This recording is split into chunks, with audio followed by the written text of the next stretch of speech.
Edgar Allan Poe, y'all. Poe, y'all. Listen to me flow, y'all. Flow, y'all.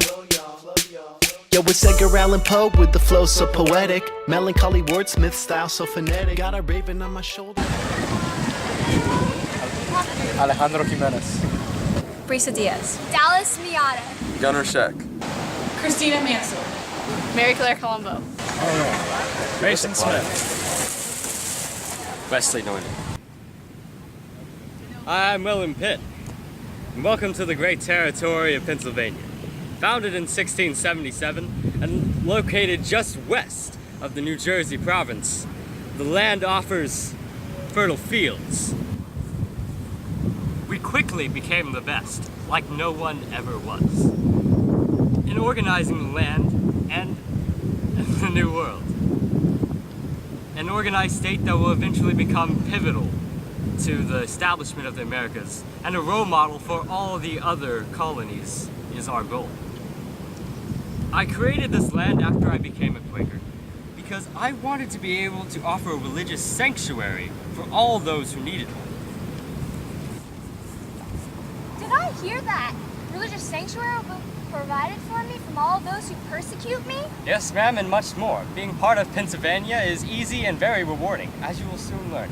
Why don't we take a closer look? Oh no! Hold on! Start, David! Watch yourself, Jew! Oh, well, dear friend. Be you Catholic or Jew, we practice religious tolerance thanks to our Quaker roots. As long as you be a white male, you can have right to vote and hold public office. Wow, that's incredible, man. I've never been able to do that. No, wait a minute. I've just been recently informed the Catholics and Jews can, in fact, not vote or hold office. Sorry about that. But if I don't concede to pressure from London, he might take the charter away. So, if he can't vote and stuff, what can he do? I'll tell you what he can do. Be violent to Native Americans. And at least not on my watch. So run away your muskets, big clouds, because we have plenty of work to do on the farm. Gah! Wow, this land is so farmer-friendly. Thank God for that. And I can grow tobacco, corn, and flax with white ease. Not to mention my horses, cows, and other livestock are doing so well. In fact, I was buying more land for you. It feels like it's my destiny to manifest outwards. That didn't make sense. But every 100 acres of land costs just £2. As long as you have the money, you can have the land. With prices like that, I'm sure the population must be huge. The only colonies that have us beaten population are Massachusetts and Virginia. But they've been here for much longer than we have. This means that there is plenty of more room for you to get good land. Speaking of the land, hat about me. I want to move to Pennsylvania, but I don't want to leave my dear family. Not to worry. A family of 4 and a servant can cross across the Atlantic for only 20 pounds and have 500 acres of land waiting for them when they arrive. Great, I'm going to get me some elbow room then. Make sure to stay close to the rivers because although dangerous, transporting goods on a ferry boat is one of the fastest way to do so. Okay! Not to mention these roads. I found that they connect the farms to towns, and those towns to the great city of Philadelphia. They seem to be in better condition than they were before the French and Indian War. Why, yes, because in order to avoid battles, we focus on reinforcing our roads and bridges, making them stronger and wider. We might even have one of the better road systems in all of the colonies.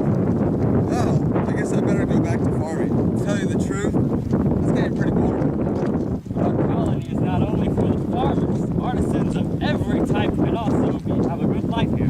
Glass workers and metal workers will always find a job. There are fast forests which to make the lumber and shipbuilding industry boom. Not to mention the large rivers allow for easy access to the markets. This is all so grand. Who in the Lord's sacred name granted all of this land to our people so that I may thank them? Thank your king.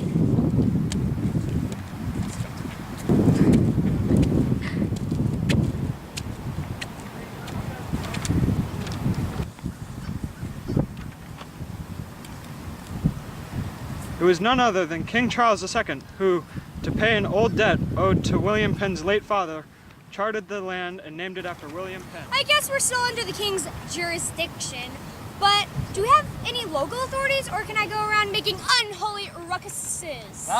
No, not at all. I've created the frame of government.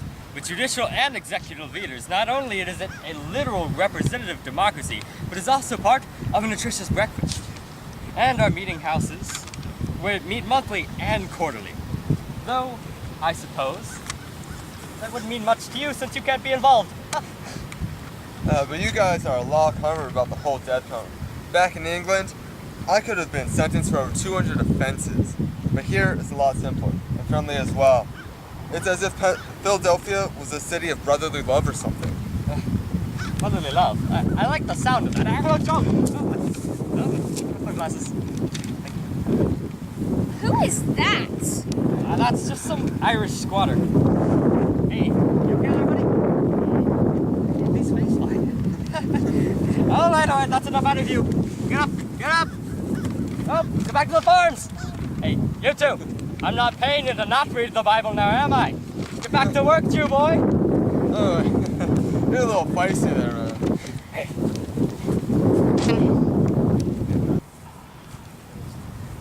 Yeah, I know. They think they own the place. We had some problems with them in the past, not being nice to the natives and all that. I think I've run into more squatters as well. There were some Dutch, Swedish, Welsh. Oh yes, because of our liberal colony, pliant immigration laws, and wonderful land, squatters of all kinds have been immigrating here for a better life. Yeah, well, I'm still pretty bored. So, hey, does anyone want to play a round of cards? No! Sure, I wouldn't mind a quick game of... No, you ungodly revelers. How dare you try to play such filth? In Pennsylvania, we don't ask for much, but we don't try to abuse our kindness. Look like a promising future for the Pennsylvanian Quakers. So why don't you come join our great colony?